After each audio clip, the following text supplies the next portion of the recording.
Hi, Mickey. Hey, Bob. How you doing? A couple of bad things. I'm sorry about that. What are they? My cousin, who's the only actor in our family, died last night. Oh, that is bad. At the age of 102. Well, that's kind of good.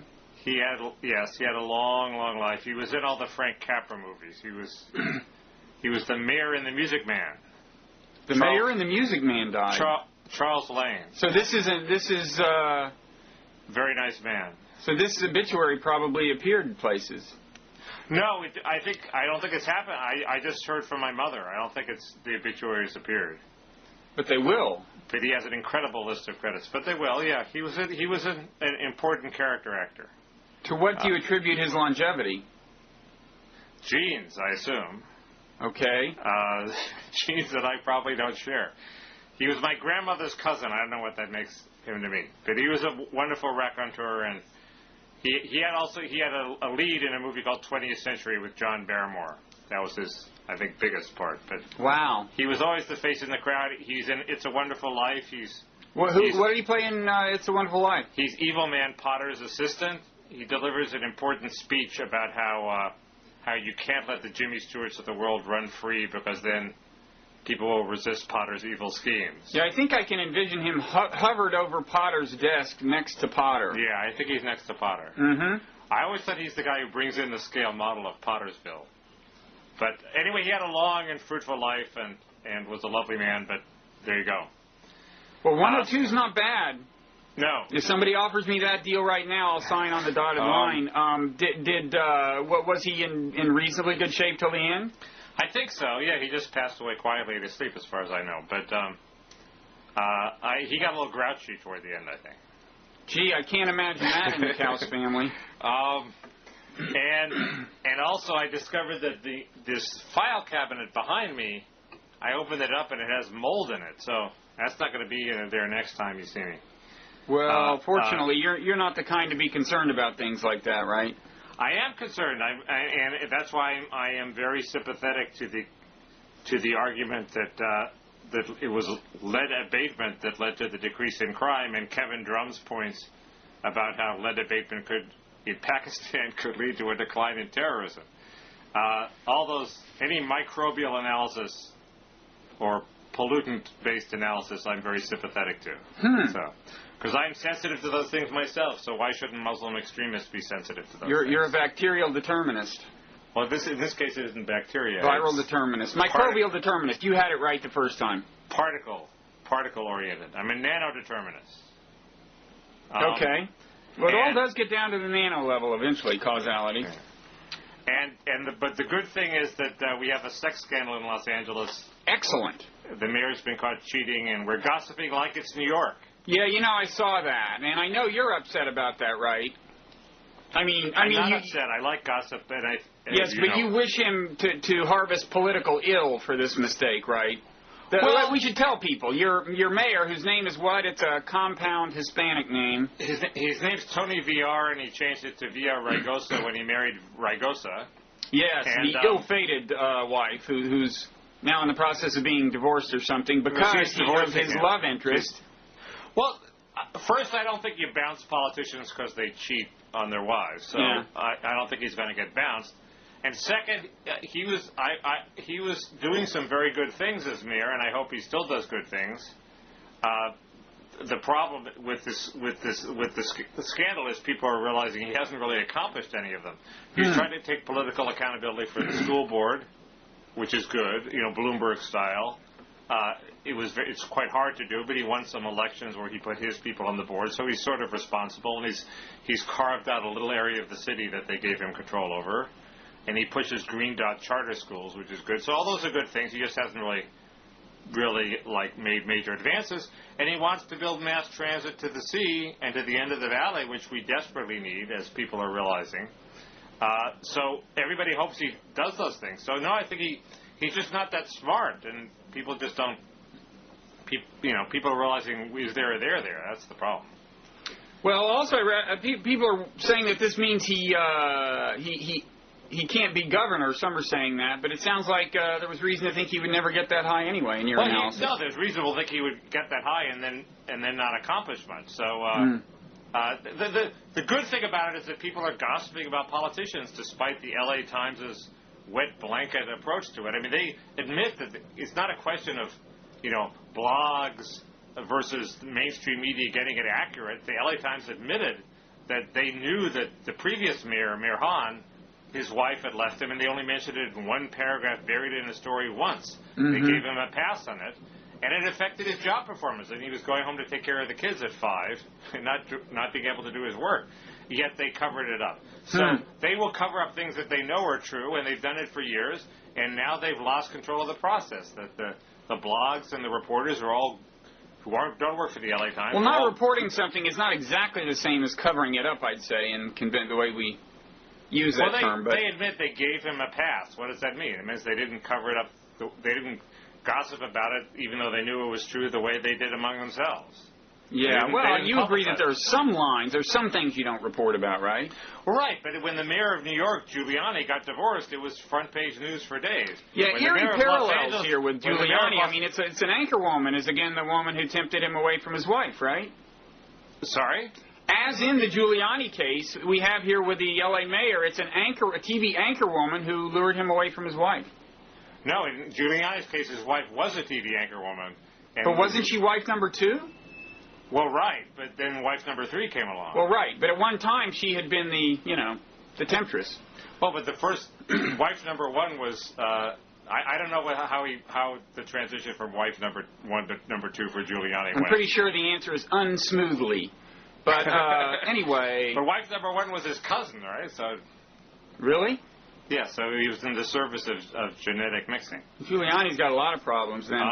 But the point is that all this Giuliani stuff is public. In L.A., it's never been public before. Now we're becoming more like New York, and it's a good thing. Congratulations. Well, Via Ragosa may be the innocent victim of this transition. But the only difference is that in this case, the anchor woman is from Telemundo. But we think he's moved on from the anchor woman at Telemundo. Really? She's not even it anymore?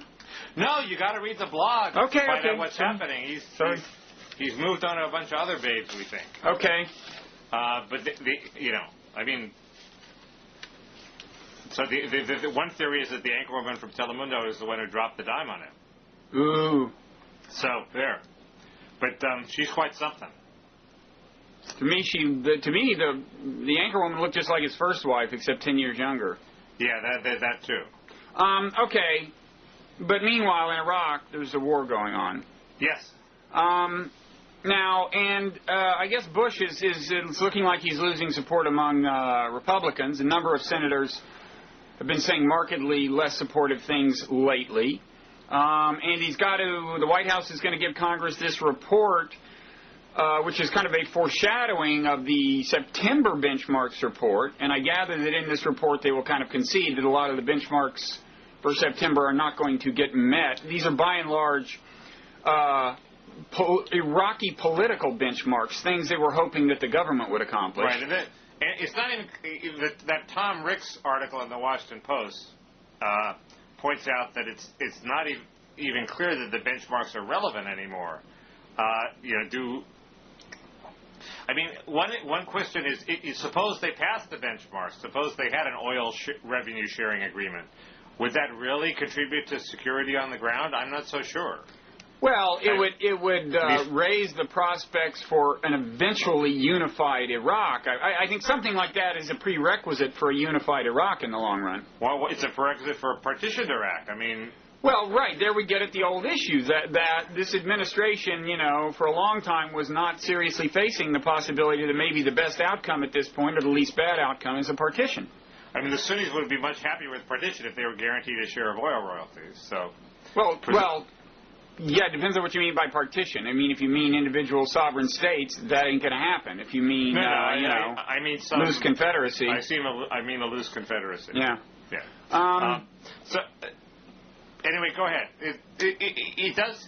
Well, go ahead. No, you go ahead. I insist. It does seem to me there's a rush to withdraw, and Congress is getting perilously close to a veto-proof majority for some sort of withdrawal, an election year rush to withdraw, heedless of the moral consequences.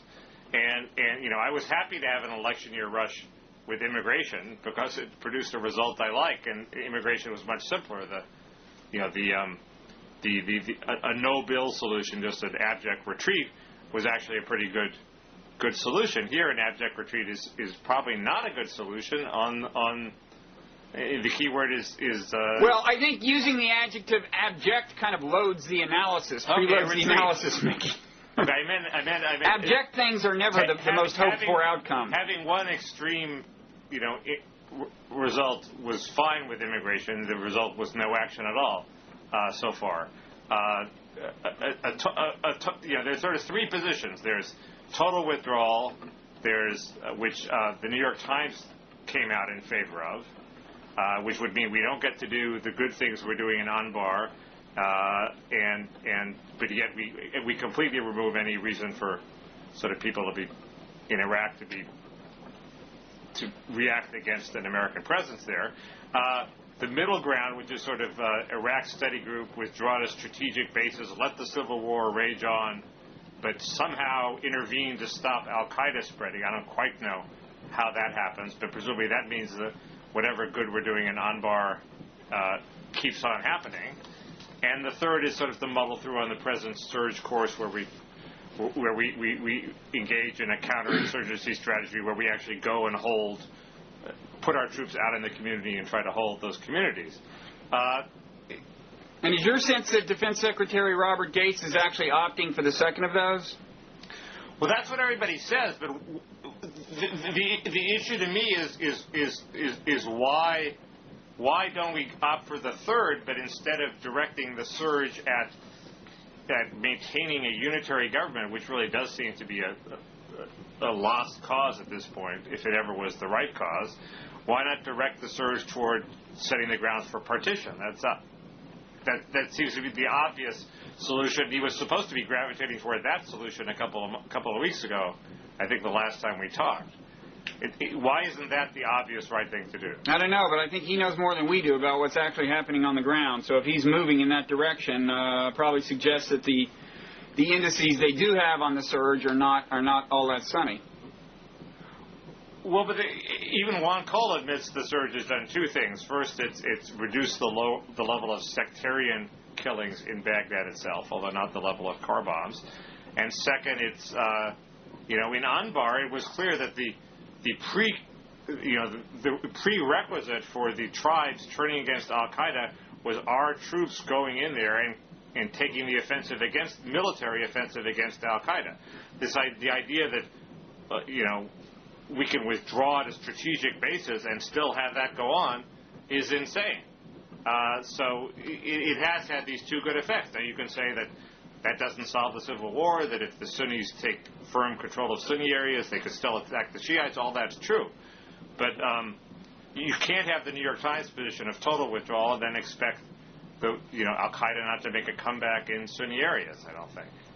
Well, it depends on what area. You mean Baghdad? No, I mean Anbar. Well, I don't know about that. I mean, the Sunnis themselves have turned on al-Qaeda. I would think, that suggests that they can handle it with kind of remote support from us in the long run. Well, eventually, but not if we. I mean, but I don't think right now. And the only reason it happened is because we prosecuted a war. We sent in more troops. Sure, eventually, maybe.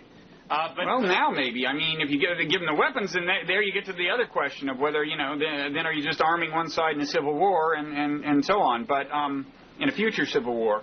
I mean, al-Qaeda is very, very, very vicious. And the general consensus is that when you leave a power vacuum, the most vicious people win.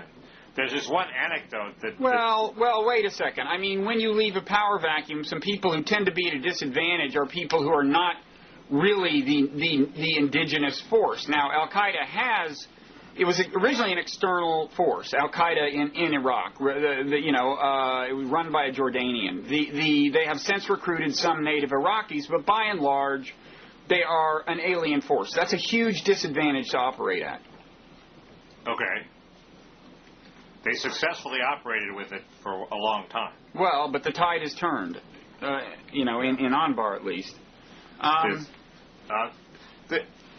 Anyway, this is interesting because here we're seeing. It's just interesting the way touting success in Anbar can be used to make the case for moving toward withdrawal. It can, and they were doing that on. This week with George Stephanopoulos, saying, "Oh, we can withdraw and continue our work in Anbar." Well, I don't see how we can do it right now if we totally withdraw. But yes, Well, I still think long run where we're heading, as I think you do, is toward partition, and the big political question and argument will be: do you leave American troops in Kurdistan, or do you withdraw them, the land-based troops, altogether, and settle for a sea-based? So-called offshore balancing, I guess, is the technical term where you just have a bunch of aircraft carriers. Before we get there, the situation now is that we have a limited amount of, if you read the Tom Ricks article, we had a limited amount of time before the troop rotations mean we can't maintain these troop levels next March. We're going to do as much as we can in that limited amount of time. Are we going to devote, assuming the Congress doesn't cut Bush off, are we going to devote that to trying to maintain a unitary government, or are we going to devote that to trying to set things up so that when we inevitably leave, things are as peaceful as possible? But the question is whether Bush can make that difficult choice, and we have to reach that before we decide whether to keep troops in Kurdistan. That's a post-partition question. And because the point of the troops in Kurdistan wouldn't be to maintain order elsewhere. It would be for long-term American strategic objectives.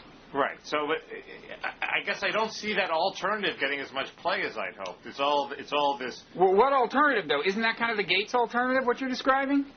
Well, who knows what the Gates alternative? No, I think the Gates alternative is some sort of weird. With the Iraq Study Group rejected partition. If you remember, the Iraq Study Group is somehow withdraw to strategic bases and somehow exercise power from afar to keep Al Qaeda in check. I don't know how you exercise power from afar. It's never seemed to work unless you have like a strong central government that you can just bomb the hell out of, like we did in Bosnia, in Serbia. I don't, but it's a reversion to the pre-surge tactic of hunkering down, withdrawing to bases, and training the Iraqi troops and letting them fight, each other out in Baghdad without intervening. As somebody brought up Srebrenica. We're going to be standing by like the Dutch troops in Srebrenica while people get slaughtered, and I don't think that's a very Where are they going to get slaughtered? In Baghdad? Yes. My impression was Baghdad at this point has been pretty clearly divided ethnically, and there really aren't a lot of Sunni strongholds left. Well, it's 20% Sunni, so that's a lot of people in it. Yeah, but it could change a lot in, say, 6 months. Nobody's talking about pulling troops out in 3 months, They're not?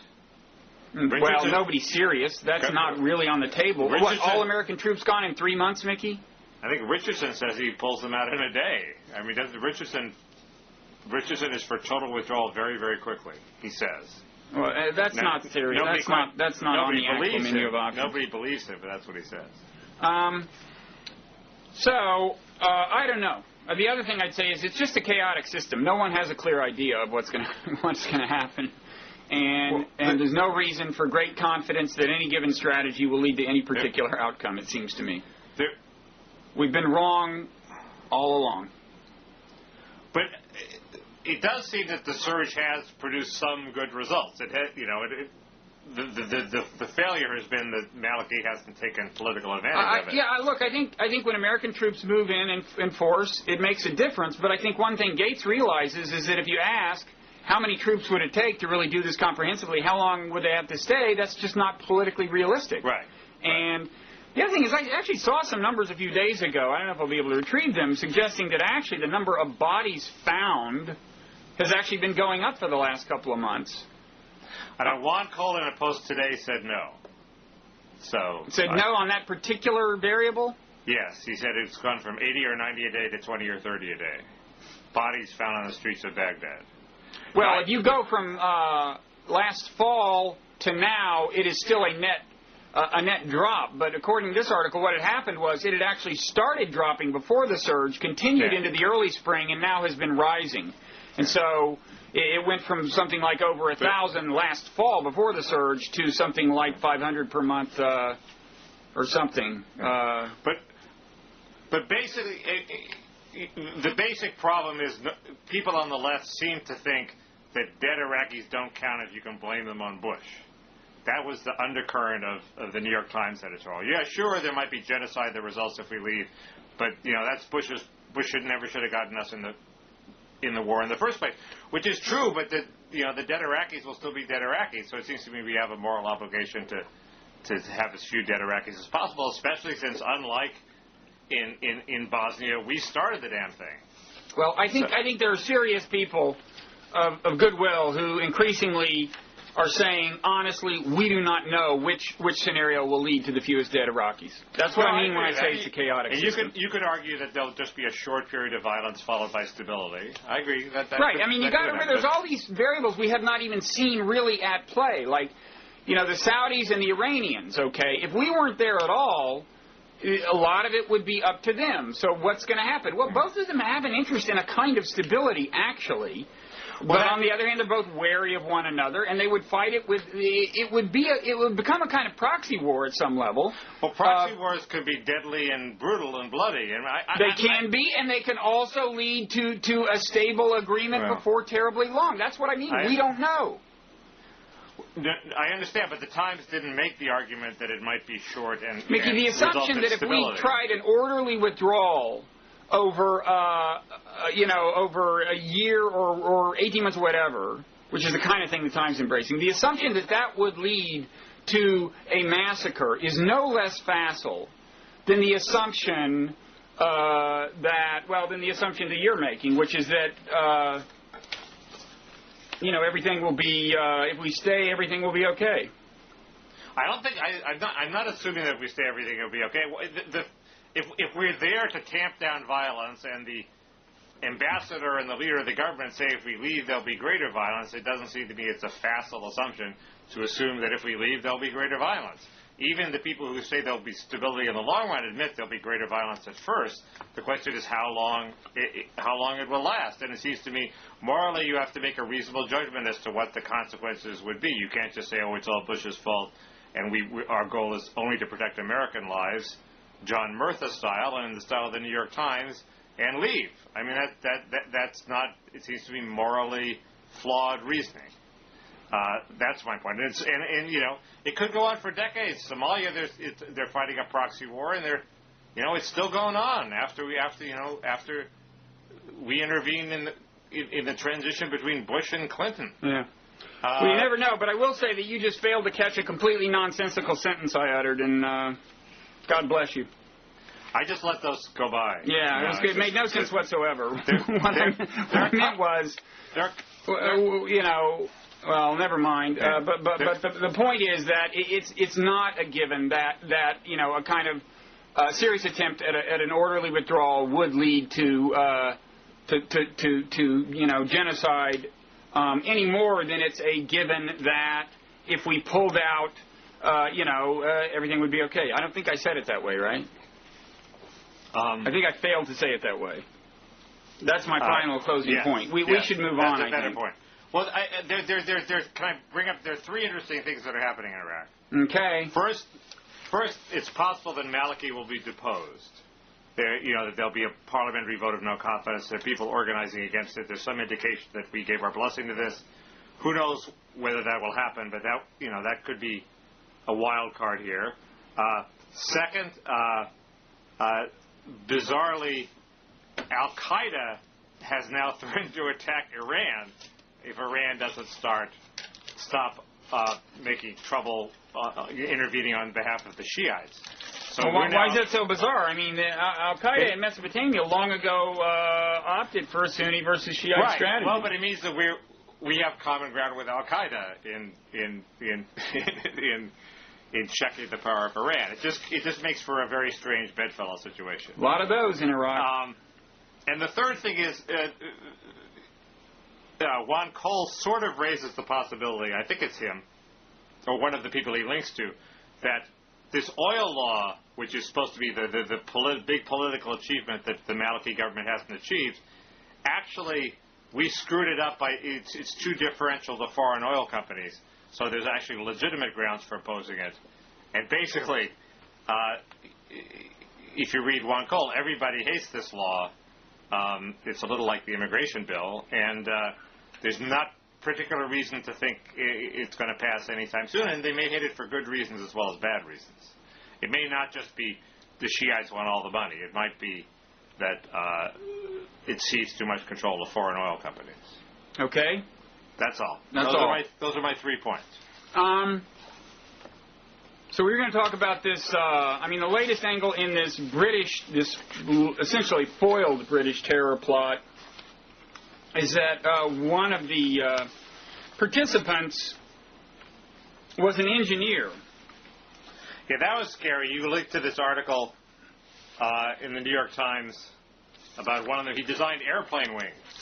See, your reaction, that was scary, is in my view the most dangerous reaction of all, okay?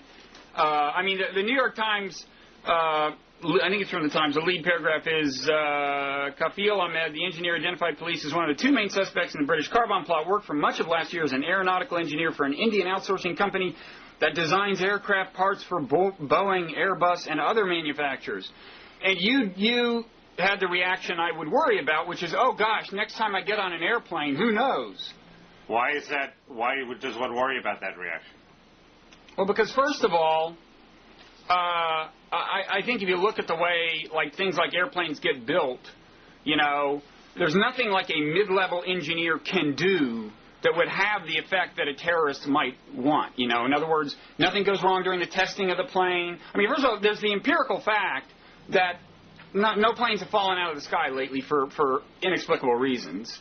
There's the fact that I think it's very, very hard. But why is it wrong to worry about it? A lot of these things depend on software. You can bury things in software so that on Yasser Arafat's birthday, everything goes haywire, and it's hard to detect. Why is that it's a movie scenario, but why is that not a realistic worry? I just think when you look at the way these companies are structured and the way the testing and supervision works, it's probably pretty unlikely that this could happen. I would also just say, if you worry about it, it's what the terrorists want, is what I mean. I would compare it to the other piece of scare news of this sort that came out, which was that a lot of these guys were in the British medical establishment. Now, if Brits, every time they go to a hospital and see a doctor of South Asian descent, if they start going, I don't want to deal with this guy, then the terrorists have won that round. That's what it is to inflict terror on a population, is to get them to start having these irrational fears. And I would put this in that category. Why isn't that a rational fear? That's like saying we want men to stop being attracted to women. If Muslims blow up a bunch of places, people are going to be scared of Muslims for a while. That's just human nature. You can't fight that, Bob. If I thought that men being attracted to women stood a good chance of kind of accelerating a kind of unfolding potential clash of civilizations and making it a self-fulfilling prophecy, the way I think this does, I would say let's do fight our sexual impulses, okay? It would be worth it. Well, you're right that the kind of paranoia that different people exhibit to different degrees, and I think you would agree you are more prone to than some perhaps, is in a sense a part of human nature. It's a kind of natural reaction. What I'm telling you is a big part of the war on terror should be fighting those temptations, and because they are exactly the kind of thing that make it all a self-fulfilling prophecy. And I'll give you, here is a prophecy I'll give you about what I fear is likely to happen in America. Look, sooner or later, one of these homegrown terrorist plots is going to succeed to some extent. Right. It's going to kill 2 people or 20 or maybe even 200. This is all assuming it doesn't have some kind of massive, very sophisticated sponsorship that could lead to something horrific, but still succeed on some scale.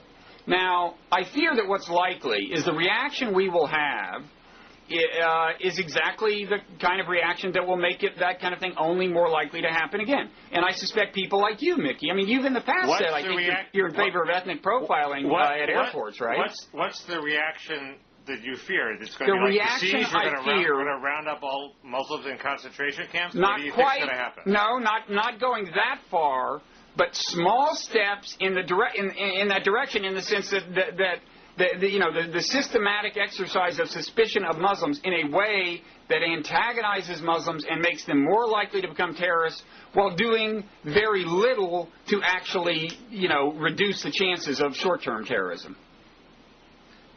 I agree that one should fight that impulse, but I would say that profiling of passengers entering airplanes has a huge effect on fighting short-term terrorism, so there it's worth it. Well, so you think there should be a kind of ethnic profiling that's not being done now? I don't know quite what's being done now. I know that the Israelis, who have the most effective system, profile like crazy. No, I mean in America. Are you in favor of something, of real out-and-out ethnic profiling? I think I'd be happy with a hypocritical system where we said we weren't ethnic profiling and we did. It seems to me we do already. So, certainly passengers do. So it just seems to me that's inevitable, and it's probably cost-effective in the short run, yes. Well, this is one of the ways that I'm a horrible, horrible conservative. Yeah, it is, but and a horrible, horrible paranoid. Look, Mickey, the premise of that we need ethnic profiling is that we have a really serious radical Muslim problem in America. And it is empirically the case that we just don't, because it would be so easy for any reasonably skilled Muslim radical in America who had a couple of like-minded friends to kill an appreciable number of people, that the fact that it hasn't happened at all, for 6 years now, since 9/11, suggests that we just don't have a problem. I'm sorry. Now, we may be... If we had England's problem, you'd agree that profiling was okay? Well, I don't know, but they have a bigger problem than we do, and I would probably argue against it even then. But what I'm saying is the kind of things... You're always making these arguments, and then you don't hew to the logical consequence, which is if we had a different situation, you'd behave differently, and you find some other excuse. We should, Oh, look, you can set up a thought experiment, where we know that a Muslim has an atomic bomb, and we know, and there are 12 of them in the room, and one of them has it. You can set up a thought experiment where I would say, yes, do something like ethnic profiling. I'm saying we are nowhere near the point in America where that's a rational response, and it will make things worse.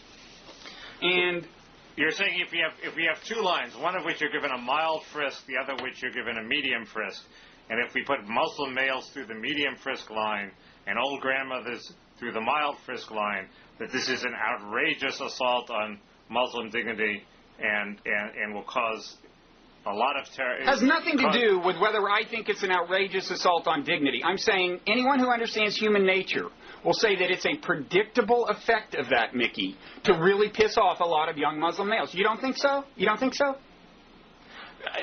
I do think it will piss off some. But and is that a good thing right now? It's worth it? No, but I think it's probably worth it in the short run. There are ways to disguise it. So you're in favor... Wait, let me get clear. You're in favor of separate lines at airports. Muslims here, non-Muslims there. No, there already are separate lines at airports, Bob. There's a super screening line and a weak line. I always get shifted into the super screening line because I give off a bad vibe that the agent at the gate... Well, wait, I thought you just said it would be okay to have two lines, one for Muslims with more thorough frisking. No, I'm saying there are two lines, one of which is the extra scrutiny and the other of which is the mild scrutiny. We have that now. And you want to channel Muslims systematically into the one? Along with all the other people we challenge into the one. Yeah, so you want to have like one line that's like 70% Muslims and another line that's like no % Muslims. They're not going to be 70% Muslims. There are not that many Muslims around. It's going to be 10%. It's going to be 3%. Mickey, the percentage has nothing to do with the absolute number in this case. Then it'll be a short line, maybe. It's not going to be 70% Muslims. I think it's about 5 to 1 now, and 20% Muslims are not going to take up an appreciable portion. You're of the 20% advocating a system where it would be obvious to everyone that yes, Muslims are being singled out, and you're doing that to address a problem that manifestly does not exist, okay? Because as I just said, there's been plenty of opportunity for Muslims to kill people over the last 5 years. So you say they don't do it. Well, so you're addressing a risk that fundamentally is at a very, very, very low level. You're doing it with a policy that you concede would piss off a lot of young Muslim males, and you concede that the anger in that particular population is a real contributor to terrorism. And I just don't. I totally cannot comprehend your argument. Young Muslim males will get pissed off, as do many African Americans, when people look at them funny. African Americans who shop in Brentwood resent the fact that the store clerks, seem to be watching their every move. And Muslims get that too, but that's not a question of government policy, Mickey. We can't change that. Right, but the question is, does the incremental amount of hatred created by shunting Muslim males, and you could shunt all males if you want, all young males into the extra scrutiny line, does that contribute more to hatred than it does provide security? And you could convince me that I'm wrong. If what I've already said doesn't convince you, I don't know what it would take. Just look at the observed evidence. You're saying. Well, okay. Let's not do pastors aboard airplanes. Let's do airplane engineers, which is the topic that started this discussion. You're saying, don't give any extra scrutiny to Muslims from Pakistan who may want jobs at Boeing. Because they might get mad. The Muslim airline engineers might get mad. I'd say that would be a real downside of that. Yes, it isn't just the engineers. No, I mean, Muslims in general would resent that. It seems that seems to be a harder case because you're dealing with such a small number of people in such a sensitive area. Anything in anybody's past that causes suspicion in some sensitive areas should prompt extra scrutiny. And when you're designing airplane wings, that's probably one of them. Maybe we shouldn't outsource the building of our airliners to Infotech in Bangalore. Well, that is the kind of response I would predict that you would have had. I would be in favor, if it came down to it, if it was a serious threat, I would rather pay a little more to have just more elaborate review of airline engineering, within Boeing or something. I think that would, in terms of cost effectiveness and preventing terror, that would be better. Because it makes it more. That would have exactly the same effect, Bob, because it would make it more. Less economical to ship it to Bangalore in the first place if you had to have an elaborate review, which means that fewer jobs for Bangalore, which is exactly the same effect as if you didn't give them the work in the first place. Well, no, but the review, it could be an extra layer of review that doesn't change who you're outsourcing it to. But in any event, it wouldn't have the downside of antagonizing Muslims. This is an example of where you think I'm much more conservative than I am. And I basically buy the Kevin Drum war on terror strategy, which is the same as your war on terror strategy, which is all our efforts should be directed at making the Muslim world as inhospitable to terrorists as possible. Well, not quite all our efforts, but a lot. Yes, that should be the heart of the campaign, I think. And I agree with that. We're dealing on whether the application of that principle, what it requires. Well, okay, but you realize some of the policies that you are advocating here would be a great boon to those in Muslim countries that want to stir up hatred of America. You realize that, right? You can't have it both ways. Say, I agree with Kevin Drum. I don't think agitators in Pakistan going around saying we have to strike at the Great Satan because they profile airline passengers in America. They say we have to strike at the Great Satan because he's killing Muslims in Iraq and because he supports Israel, the little Satan. They would love a picture. They would love a picture of 7 Muslims standing in one airport line and a bunch of non-Muslims in another. They would definitely put that on the air, Mickey. That picture's not going to happen. You know that. What? There are going to be 2 Muslims and 20 people like me in an airport line. Well, I don't know. I mean, we're Why don't I? I guess I wasn't annoyed that I got extra scrutiny in the airport line. But. Well, no, because you didn't think it was on account of your ethnicity. It's a different kind of feeling when somebody singles you out on the account of your ethnicity. I'm flattered when somebody considers me threatening. It's great. I used to be singled out on the basis of long hair. But it may have just been the general sense of paranoia people got looking into my eyes. So. Yeah, well, anyway, I mean, I really do mean...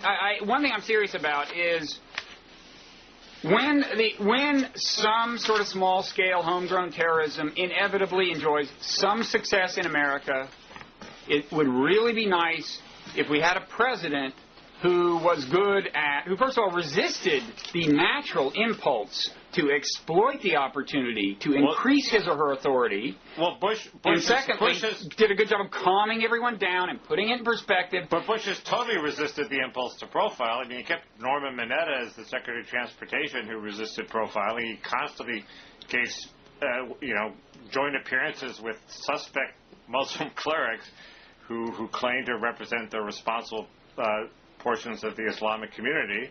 I mean, that was his first reaction. Well, resisting profiling is good. He's not, in all respects, obviously resisted the impulse to, amass power within the executive branch. You're saying that Muslims inherently resent massing power in the executive branch? No, I'm saying that's just a separate problem. Is gratuitous authority is not a good thing. Bush has been good by your experience. You just can't bring yourself to say that. By your standards, in that one case, yes. In that one case, yes. In general, name a situation where he's exploited anti-Muslim sentiment. He has. Well, he's done things that have made it worse. He's just using terms like Islamofascist, which he quit doing after somebody pointed out how stupid it was. I think. Guantanamo. Saying, basically saying, look, yeah, America likes the idea of due process, but for these Muslims that we suspect, sorry, that's the way it plays in the world. That's bad.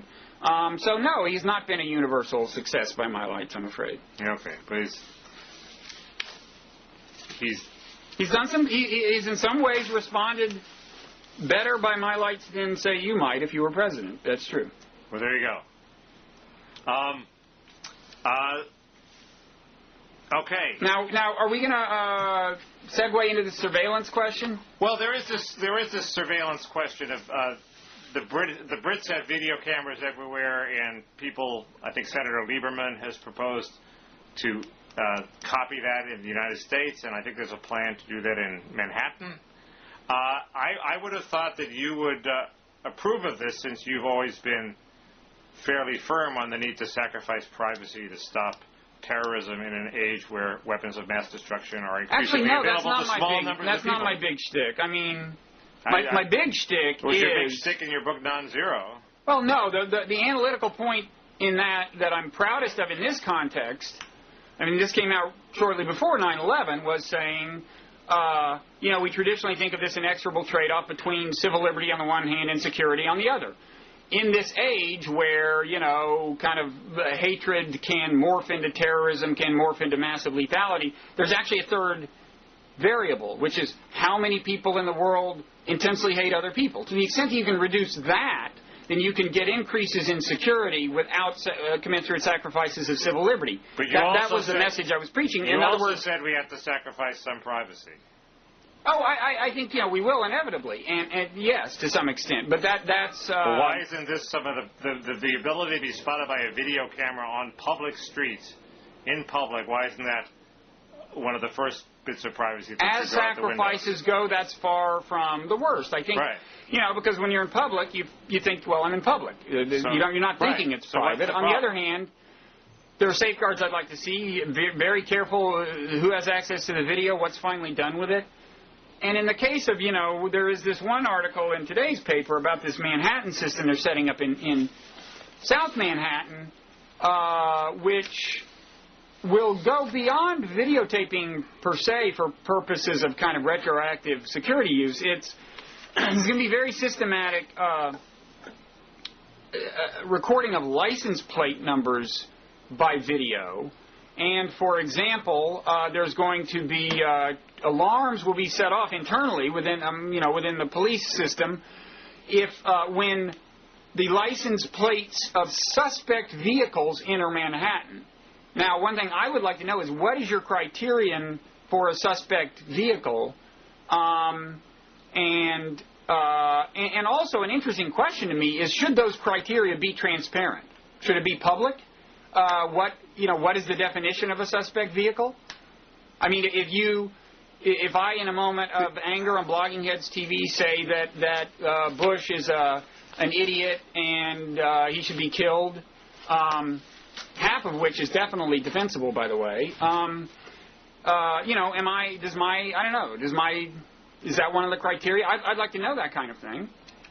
Do you think the criteria should be transparent? These seem to be completely second-order considerations. They have to look at the license plates. First, police departments all over the country look at the license plates now. I was followed the other day by a cop cruising slowly. He hung around behind me for about a minute. He was running my license plate. So yeah, but that's against the database of known violators of the law. I don't think that's what this is.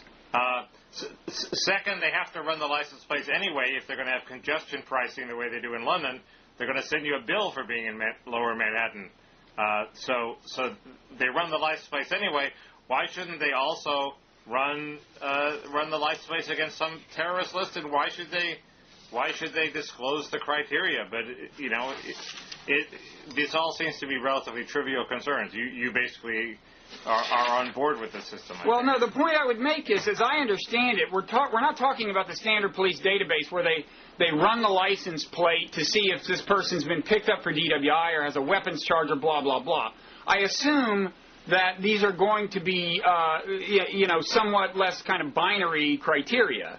I mean, they should be, right? If they're going to try to hunt down people who could well be terrorists, right, because many of them have not committed crimes. I mean, you would agree with that. And my question is, so what's your problem? What? So what's your problem? Well, my problem is that those kind of criteria will inevitably get into things like who has said what on what website. And I'm just saying, I am sufficiently suspicious of authority as exercised when you do not have the antiseptic value of sunlight, of transparency. That I'm not sure. I don't want the criteria to be a little bit transparent. I'd like to, as a taxpayer, I'd like some degree of specificity. It seems to me that's a judgment call, but clearly, the Secret Service checks on anybody who makes a threat against the president, and if you make a threat against the president and drive with your license plate to southern Manhattan where the president is, I would hope you would get extra scrutiny. Yeah. I agree it's susceptible to abuse, and it could lead to some sort of chain of suspicion where somebody who's completely innocent gets gunned down in a hail of police bullets because they're so paranoid. But, well, that seems pretty remote. Well, I should stress, just to stay out of the database, that when I said half of that was arguably defensible that I said about Bush, I was talking about the idiot part, not the he should be killed part. Wouldn't save you if you were Ann Coulter. She got taken out of context in exactly that sense. What'd she say? Oh, the Edwards thing? Yes, she said, I suppose to be safe, Bill Maher got away with saying that Vice President Cheney should be assassinated, although he didn't say that, but she thought he did. So I guess, to be safe, I should say that John Edwards should be assassinated. She didn't say John Edwards should be assassinated. She said it in exactly the same context that you did, which is, a hypothetical. Yet people just quoted the part about being assassinated the same way they could just quote the part where you said that about Bush. So, well, I would like to see the complete tape. You and you can. You and Ann in solidarity again. Once again. Anyway, every time you announce a conservative principle like we should kill Osama bin Laden, or of course we should sacrifice some privacy, when it gets down to particulars, you always back off to please the graduate students who are hanging around you or something. Actually, I was the one who started out by asserting that, of course, we should infringe privacy. You were making that assertion and attributing it to me. I didn't. That wasn't my opening salvo. It's in your book. You want me to go back and find the passage in your book where you say that? Yeah, I'm not sure it's not there, but it's totally not the upshot. It's not the overriding emphasis at all. I mean, I depict it as probably kind of an inevitability. Yes. But it's not. I'm not kind of trying to draw America's attention to the need for this. If anything, I'm saying, look, that's going to happen. The question is how we minimize it. I thought you were embracing it, if not enthusiastically, as a I think you were reading your own agenda into mine to some extent. Well, we'll go to the book. Go to the video book. Okay. Now, speaking of video, you have some provocative thoughts about YouTube? Well, yeah. I mean, there was an article by somebody named Gabby Wood, who I don't know if it's a man or a woman, in The Guardian, on this theme of the YouTube election. And when that first came out, I think the first time I read about it was John Dickerson writing about it in Slate. I poo-pooed it on the grounds that, well, YouTube videos, they can catch candidates in macaca moments, and where they say something stupid and publicize it, so they can do that, and they can make little videos that keep the troops happy. But I doubted that you could actually make videos that are seen by enough voters to affect an election, and people seeing the video and saying, oh, I like that candidate, or oh, I don't like that candidate. I do think that is changing now, that it is possible. The most obvious candidate is the one this British writer talks about, which is the Obama ad, where they're throwing the parody of the Apple ad, where they smash the image of Hillary. I mean, that was seen by millions and millions of people. It's possible that if a homemade ad goes viral, that it can actually directly affect millions of voters now, and that has all sorts of interesting consequences. Yeah. First, it means that the process of electing might be sort of much more chaotic, and sort of it's an ecology of what goes viral and what doesn't, and out of the control of the candidates.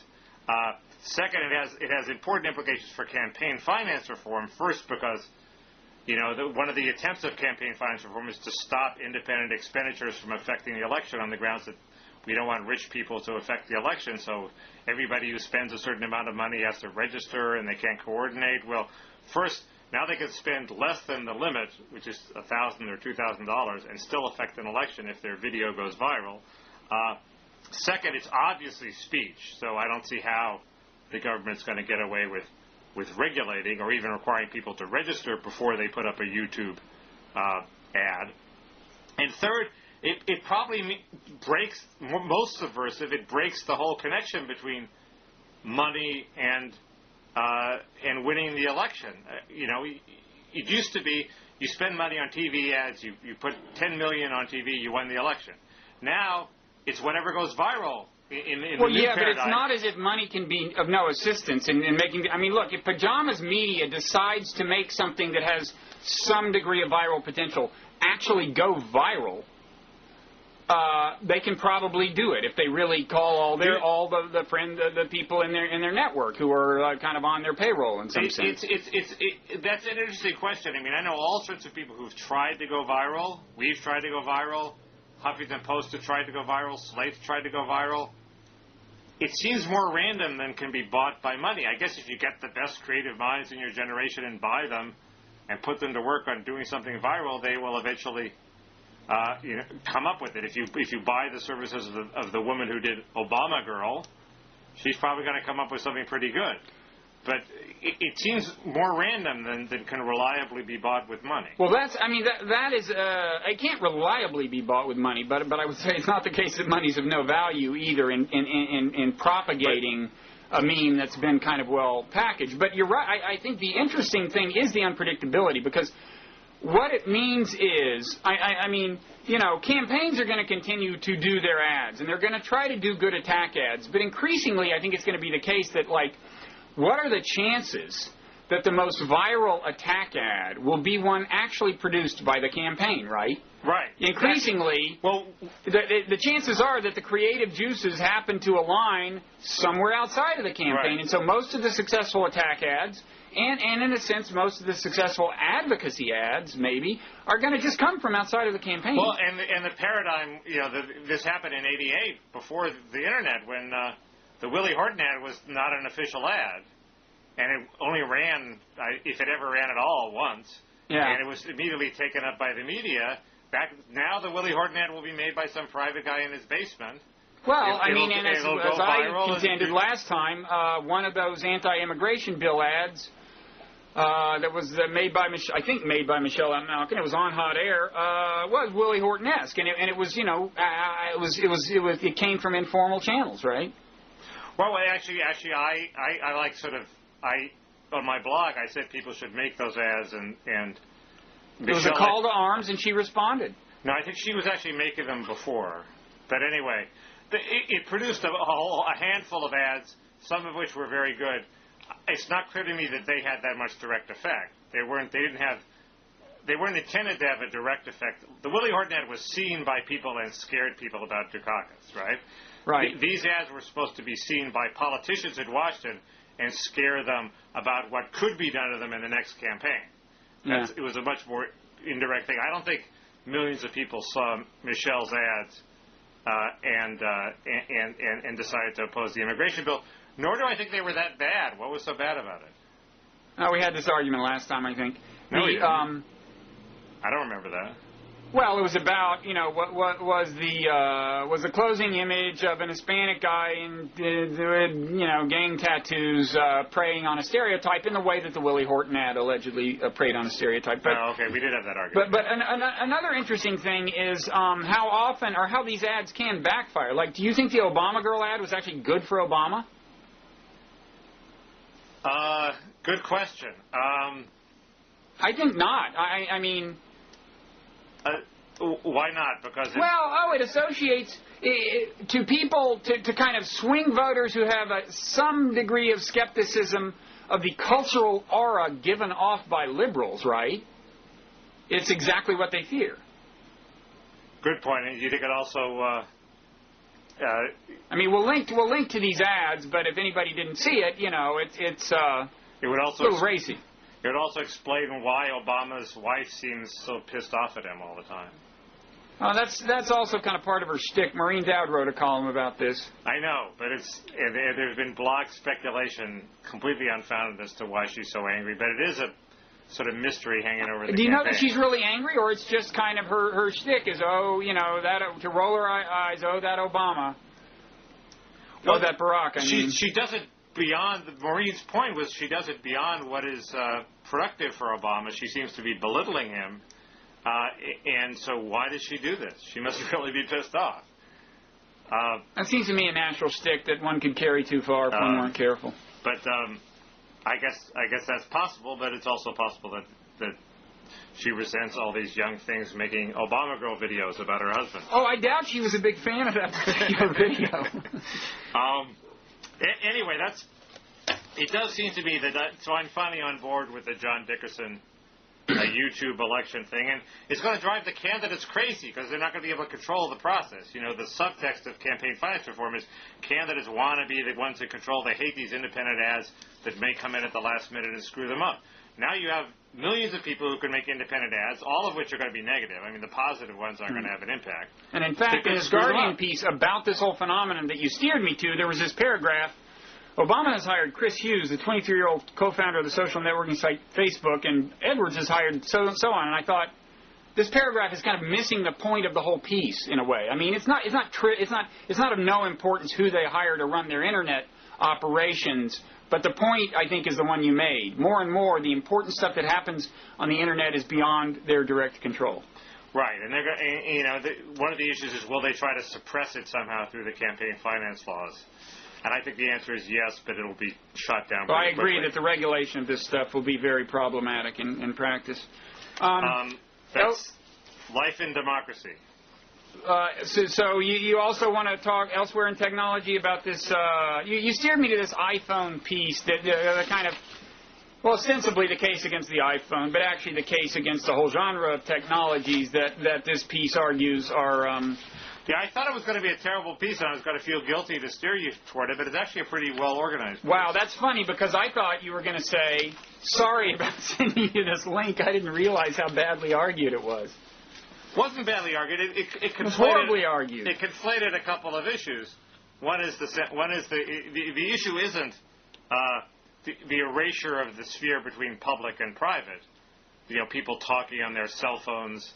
This guy said that it's basically an argument against cell phone and PDA technology. Right.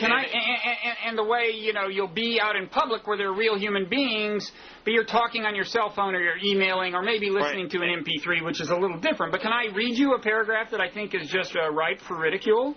Sure. From this piece you think highly of? Okay. Sure. Among the problems with iPhone-like devices, our social fabric is in danger of being ripped to shreds as we swap electronic connection for personal relationships. Well, of course, a lot of the electronic connection is relationship with other people. He goes on to demonstrate that I think he doesn't get that. Okay, the next sentence. The very nature of community depends upon us being connected to one another.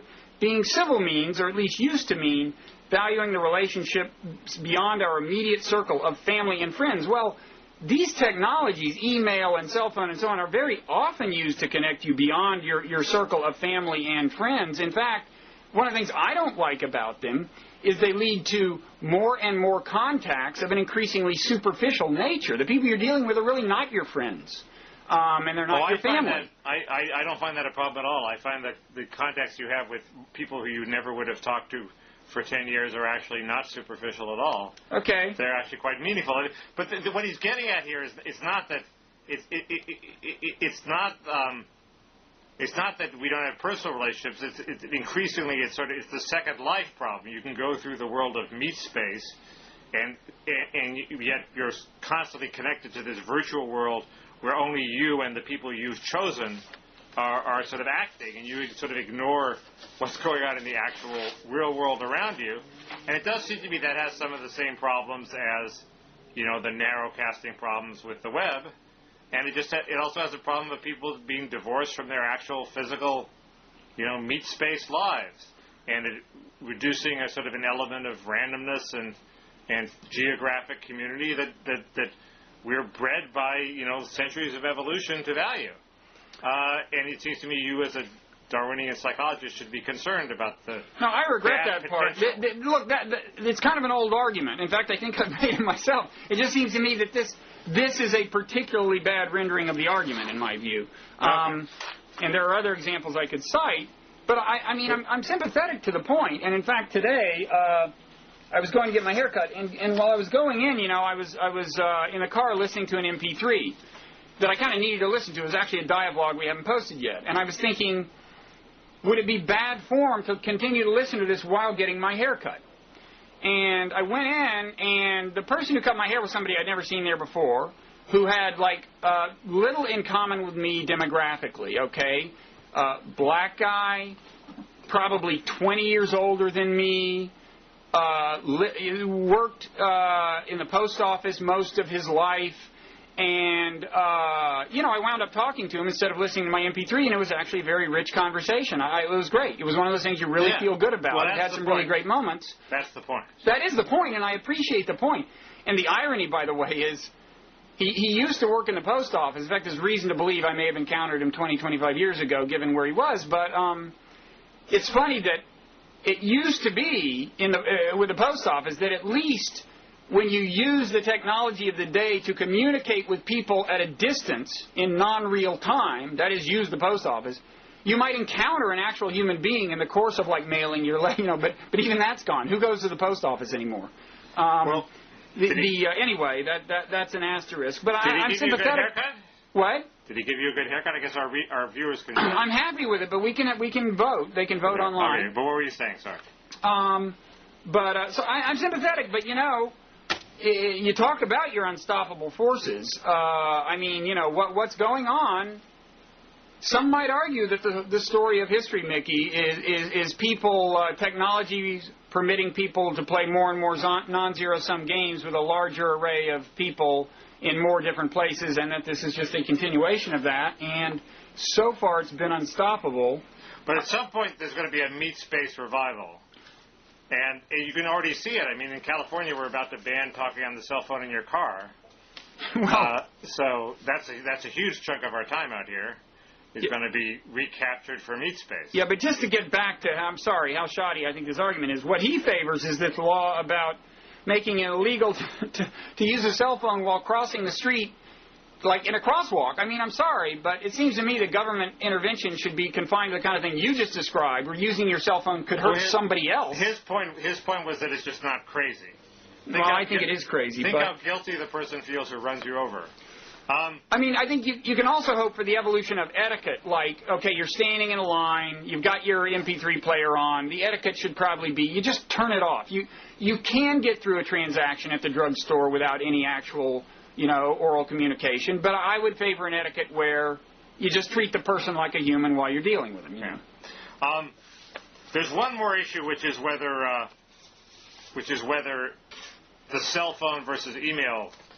I'm one of the people who I think using the phone at all, even the cell phone or certainly the landline, is now an inefficient waste of time. I hate it. I either use email or I want to see the person in person. I think telephones are a middle ground, and I think there's a bunch of people who think exactly the opposite, who bathe themselves in constant verbal communication via cell phone or landline. And that's a totally separate issue, it seems to me. But aren't you often in an email a multi-email transaction where you think, man, this would be simpler if I could just pick up the phone and talk to this person? Sometimes, yes. Yeah. Anything that's important and anything involving romance, you have to do over the phone. But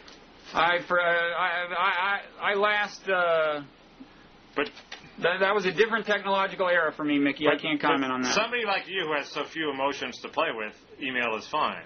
I mean, somebody with a flat, emotionless affect like you. Mickey, who has screamed loudest during this dialogue? I don't know. Who always screams loudest? That's true. Me. But that comes through an email too. We should move on because we're like taking forever here. I know we are.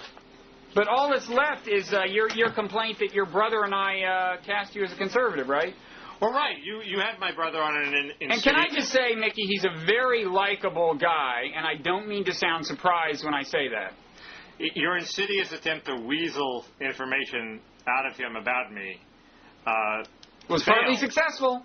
What did you find out, Bob? Well, he said there had been a confrontation between your mother and Ann Coulter. There was no confrontation. I was there. You're calling your brother a liar? It was an incredibly minor confrontation. They had a very nice meeting, and they had like one, argumentative interchange that was like nothing. The reason I didn't want my brother to talk about it is because it would blow up into something important. It was completely unimportant. What was it about? What was the argument about? Person. Oh, I think Ann told my mother she shouldn't subscribe to Mother Jones. It was like nothing. Huh.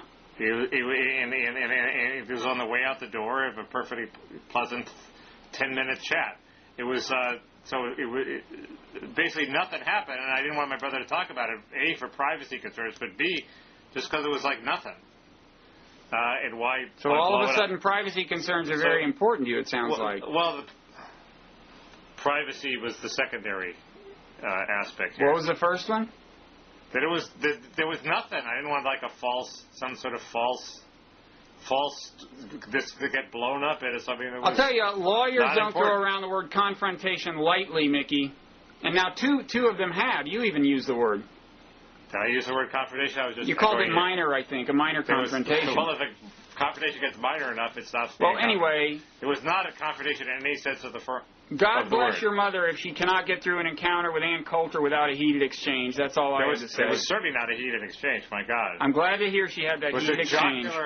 A small bit of jocular verbal jousting of the sort that anybody who knows Ann Coulter engages with constantly, because that's just one of the joys is that you're constantly arguing with her.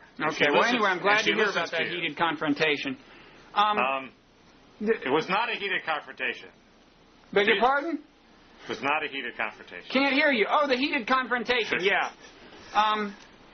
Okay, but your complaint is that Steve and I... Well, but you and he basically sort of agreed that I was some sort of right-winger, and one of the... I think he said I was pro-torture. Why? How am I pro-torture? I'm like Andrew Sullivan. I'm against torture except in the cases where I'm for it. That's the same with John McCain and Andrew Sullivan. But you don't think it should be absolutely illegal, right? Neither does Andrew Sullivan or John McCain, our two leading opponents of torture. They both reserve... Well, apparently your brother and I do, okay? You would not even torture in the ticking time bomb exception?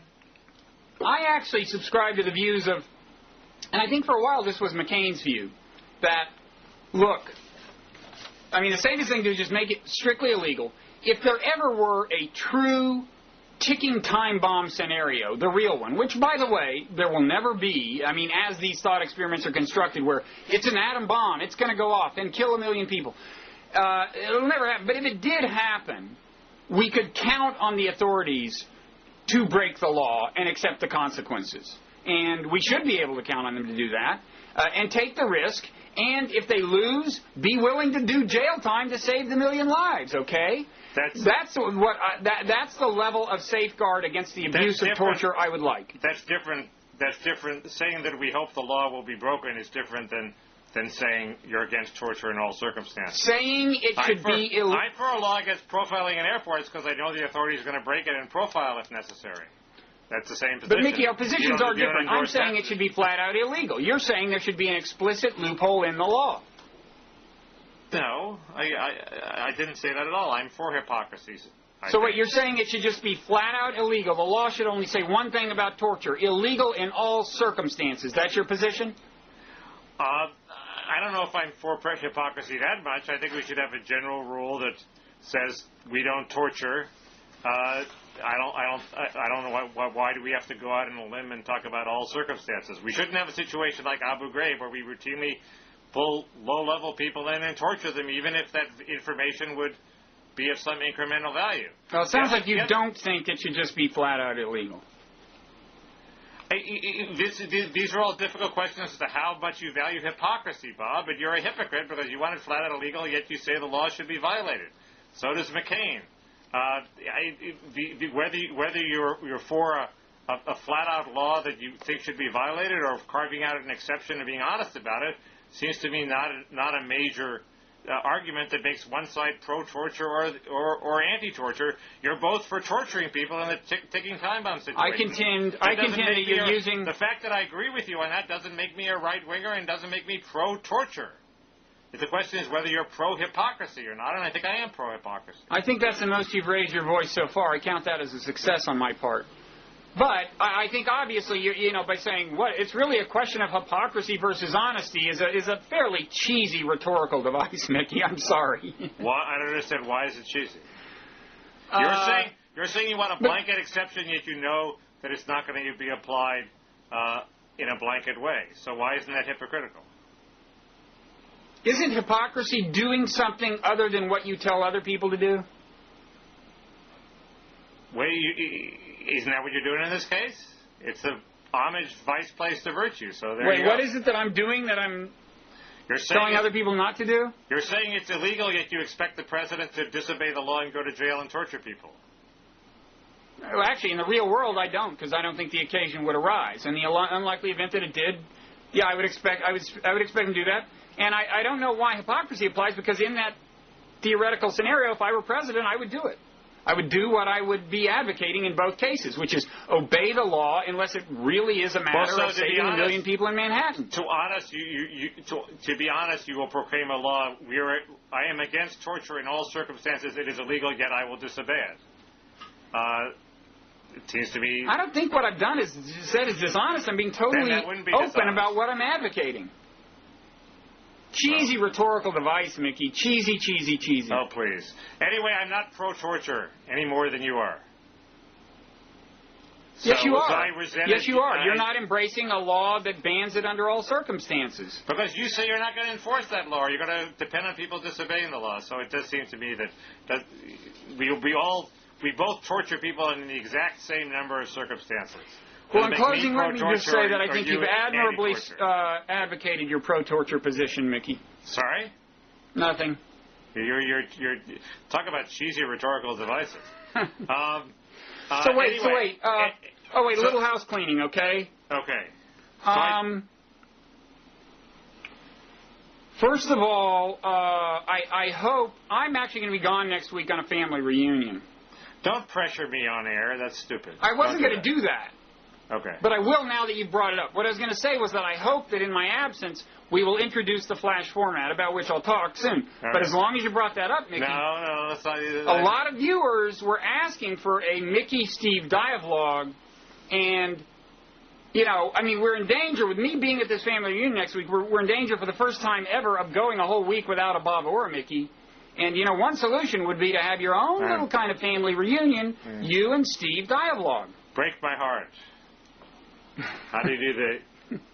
Okay, we'll talk about it later. Blogging Heads is your baby. Okay, we'll talk about it later. Okay. We should at least leave them in suspense so that they'll tune in, don't you think? Yeah, well, there's much more demand for a dialogue with my mother. I would embrace that. I can't even get her technologically advanced enough to watch the damn. We will videos. send somebody out. I can do it, Mickey. I'm not kidding. You want to dialogue with your mother? No. How about her and Steve when they talk about you? You and Peggy would be good. I like Peggy. Peggy's my mother. Okay. I like the fact that you call her Peggy, too. I'm not sure she does. Okay, so anyway, they're on the edge of their seats. They may see Mickey and Steve next week. We don't know. What's the Flash format? They almost certainly will see the Flash format. What is the Flash format? Well, it's just a different video format, and it allows for some important things like, first of all, embedding, but more immediately, just things like now the Dingle-Link button will work for everybody regardless of which browser they have. Also, it'll work for Macs without them downloading special software. Much better platform. There are some sacrifices we're having to make. There will only be one high-speed alternative, for example. It'll probably be about 1.3 or something like that. But there are downsides. And also, the player they initially see will be pretty straightforward and visually unspectacular because we're going to wait until the redesign comes out to really show off the really groovy-looking player, you know. So this is like Blogging Heads 1.5? It's like Flash 1.0. For us, yeah, and this is not like the redesign, which is still weeks away. I'm sorry to say. Yeah. And when is this happening? The Flash? Yeah. About the time you and Steve show up on the site. That could you be could a long inaugurate time. it, if not sooner. That could be a long time, Bob. You never know. We'll talk later. I want to do one with Steve at somebody. Just don't know if I can get it together next week. We'll talk. Yeah. The other thing is, we talked about jobs last time and even posted some. There's also a kind of, I guess what you might call senior level position or something that we will also post. I guess we'll put a link next to this. And this would be for someone with, appreciable experience in journalism. And yeah, I think we'd be looking for the kind of person who, if, God forbid, I died tomorrow, could just kind of take over, Not that that's in the plans, but what I mean is, yeah, that's what I mean. Do you have any questions, Mickey? Like all editors, you're looking for a baby Jesus who can come and do your job so you can concentrate on long-term planning. Long-term strategic planning, synergy. Yeah, okay. But, yeah, no, it would be a lot of things. Well, that person may be out there. Who knows? That may be. It's an interesting job that's not quite like anything that's ever existed, but you'd have to be, on the one hand, be able to write and or edit kind of pithy headlines and so on that are accurate and occasionally lighthearted, and on the other hand, orchestrate dialogues and even think of new creative matches, bring new people in, and so on. It'd be a fascinating job, and it actually pays some money. It's also possible that you get somebody with some entrepreneurial energy who would just do more to spread Blogging Heads around the world than even you could. Perhaps somebody I'm open to that. Perhaps somebody maybe who's even a better businessman than you are. I'm open to that. That's hard to believe. That's not hard to believe, and I'm open to it. Well, great. Just quickly, Mickey, some highlights from commenters. Yeah. Carpenter all writes, I say impeach Mickey, replaced by Stephen. There were a lot of comments like that, yeah. Yeah. Keisha says, replace Kaus with Kaus, please. Lars writes, Stephen Kaus for president. Twin Swords writes, I love Mickey, but his brother is incredible. Twin Swords is a real lefty, so you shouldn't feel offended by that. But then a couple of women spring to your defense. Stephen Kaus is okay, writes Lily. But I watch Blogging Heads for Mickey Kaus. If you Mickey bashers drive him away, I'm never coming back, and I'm one of your few female viewers. So don't mess with me. Lily, that's a nice name, Mickey. There you go. And then Fanghorn, arguably not quite nice a name, writes, agreed, Lily. And Mickey gets one more female vote from me. So, this is having Steve on was, if nothing else, a good strategy for flushing the Mickey groupies out of the... Flushing our two female viewers out of the woodwork. Out of the woodwork. Well, there you go. Okay. Actually, Steve was always the ladies' man? The ladies' man, yeah. Was he? Yeah. Well, you're the one who's on the market now, buddy. I was the geek. Then he went and got He's married. in the same predicament I'm in, and you're out there living it up. Any Hollywood parties lately? Oh, constant Hollywood parties. No final celebrity sighting you want to cite before we go off the air? I've had so many celebrity sightings. They all seem to be a certain generation.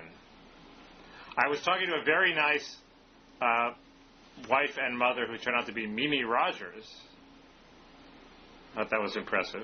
Who is Mimi Rogers? Was she in the... She was Tom Cruise's first wife. Wow. She was a sex pot. Couple wives ago. Anyway, she was very nice. She was born a Scientologist. Really? That's when it all started with him? Did she convert him or vice versa?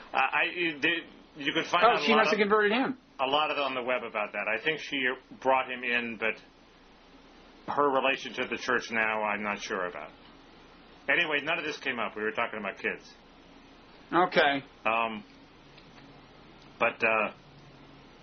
Anyway, you just assume that I'm constantly bathed in a sea of bold-faced names out here. Sea of what? Sea of bold-faced names. I do. You are. As we all are. That's what you're doing with all your free time. Absolutely.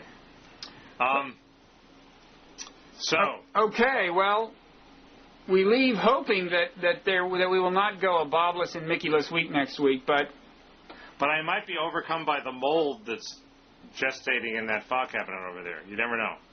You never do know. We'll try to hold that off until after next Wednesday. Okay. All right. See you later. See you around. Okay.